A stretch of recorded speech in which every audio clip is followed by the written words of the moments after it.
ဒီငရင်ကြောင့်တိုက်တဲ့အိမ်တွေပြိုလဲခဲ့ရတယ်လို့မန္တလေးရန်ကုန်အဝေးပြေးလမ်းနဲ့မြို့ရင်းလမ်းတွေမှာပါကြီးမားတဲ့အကြောင်းတွေထိပေါ်လာပြီးတော့လူအများအပြားတရားရခဲ့ကြရပါတယ်အရေးပေါ်ကယ်ဆယ်ရေးတပ်ဖွဲ့ဝင်တွေကတိုက်တဲ့အိမ်တွေအောက်မှာပိတ်မိနေတဲ့သူတွေကိုအမြန်ဆုံးကယ်တင်ဖို့အားသွန်ခွန်စိုက်ကြိုးစားနေကြပါတယ်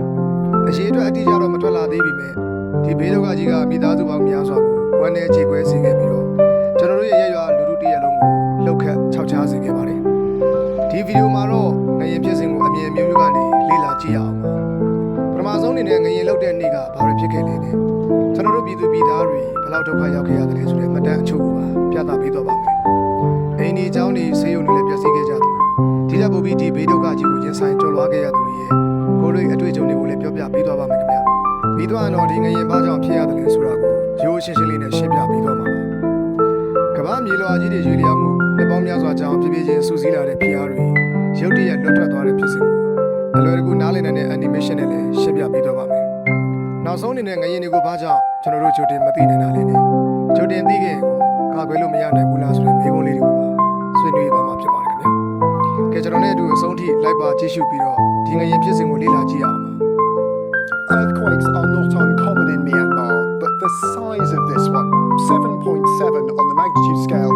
makes it one of the largest in living memory for the millions of people impacted by its shockwaves. A reminder of our breaking news this hour. There have been two large earthquakes in central Myanmar. The first recorded at 06:20 GMT with a magnitude of 7.7. 2025ခုနှစ်မလ28ရက်နေ့မှာမြန်မာနိုင်ငံလယ်ပိုင်းဒေသမန္တလေးမြို့အနီးတစ်ဝိုက်မှာအင်အား9.9ရှိတဲ့ပြင်းထန်တဲ့ငရေတကူရုတ်တရက်လှုပ်ခတ်ခဲ့ပါတယ်။နေ့လယ်12:50လောက်မှာလှုပ်တာဖြစ်ပြီးတော့မှမြန်မာနိုင်ငံဒေသအများပြားနဲ့ထိုင်းနိုင်ငံအထိပါခန်းစားခဲ့ရပါတယ်။ဒီငရေလှုပ်ပြီးချိန်မှာတော့မန္တလေးနဲ့အနီးနားကလူတွေကအဆောင်တွေပြိုကျတာလမ်းတွေကွဲအပ်သွားတာတွေကိုကိုယ်တိုင်မြင်တွေ့ခဲ့ရပြီးလူတွေကအလွန်မဲထိတ်လန့်ပြီးအိမ်တွေကနေအပြင်ကိုလင်းမြန်ဖျက်ပြေးခဲ့ကြရပါတယ်။အစောပိုင်းသတင်းတွေမှာတည်ဆုံးသူအရေးအတွက်နည်းနည်းပဲဖော်ပြခဲ့ပေမဲ့ကယ်ဆယ်ရေးလုပ်ငန်းတွေဆက်လုပ်လာတဲ့အခါပြိုကျမှုတွေကရောရင်းဆက်ကရှာဖွေတွေ့ရှိလာတဲ့လူတွေအလောင်းတွေနဲ့အတူ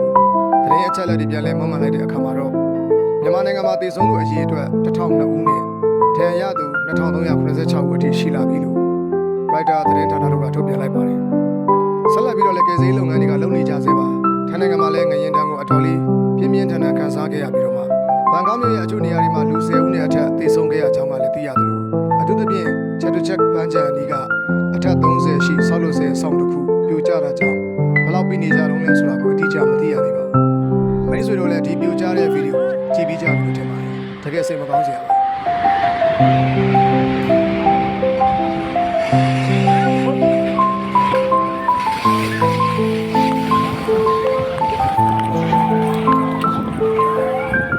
ကျွန်တော်တို့မြန်မာနိုင်ငံမှာလည်းစိတ်မကောင်းစရာစကိုင်းတရအောင်လည်းကျိုးသွားပါသေးတယ်။မိတ်ဆွေတို့ကိုလည်းကြည့်ရှုပါ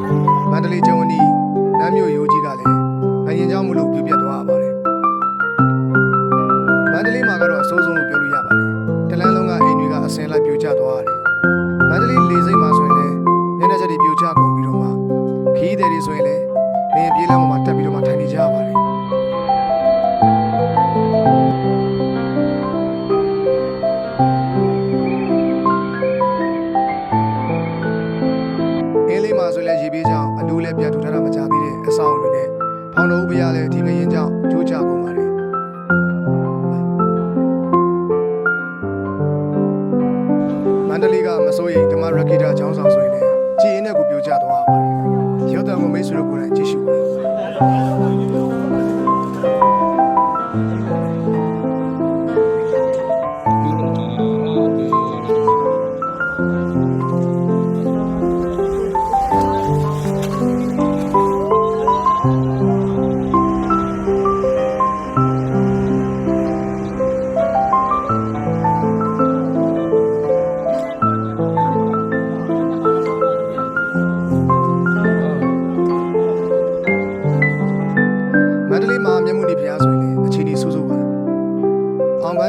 ပြိုကျမှုကလည်းလူတွေအများပြားပြီးမိနေကြောင်းသိရပါသေးတယ်။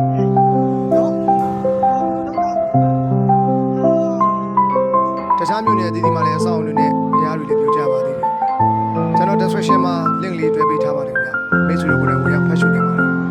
ဒီငရင်ကိုငရင်ဘူကျမ်းမာကနေမကမိုင်ပေါင်းများစွာဝေးတဲ့နေရာတွေမှာပါခန်းစားခဲ့ရပါတယ်မန္တလေးကနေမိုင်600ကျော်ဝေးပြီမဲ့ဘန်ကောက်မြို့ရဲ့မြေပြပြမှုနဲ့လူရည်တည်တည်မှုတွေကြောင့်မလို့အဆောင်တွေပျက်စီးတဲ့အထိပြင်းပြင်းထန်ထန်လောက်ခတ်ခံခဲ့ရပါတယ်ဗီယက်နမ်နိုင်ငံမှာတော့ဟန်နွိုင်းနဲ့ဟိုချီမင်းမြို့တွေမှာငရင်လို့သူတို့ခန်းစားရတယ်လို့ပြောချခဲ့ကြပြီးတော့ငရင်တိုင်းတိုင်းဆက်တွေမှာလည်းတောင်ခံမှုတွေကိုမှတ်တမ်းတင်နိုင်ခဲ့ပါတယ်ဒါကြောင့်တိုင်းမြန်မာနေတဲ့ပြည်သူတွေကိုအများဆုံးထွက်ခွာဖို့လည်းအစိုးရဘက်ကအမိန့်ပေးပါသေးတယ်မြန်မာနိုင်ငံမှာတော့အခြေအနေတွေကပိုပြီးတော့မှရှုပ်ထွေးနေပါတယ်2021ခုနှစ်ကစစ်အာဏာသိမ်းပြီးကလေးကနှစ်ရှည်လများပြည်တွင်းစစ်မီတောင်နေတဲ့ကျွန်တော်နိုင်ငံမှာ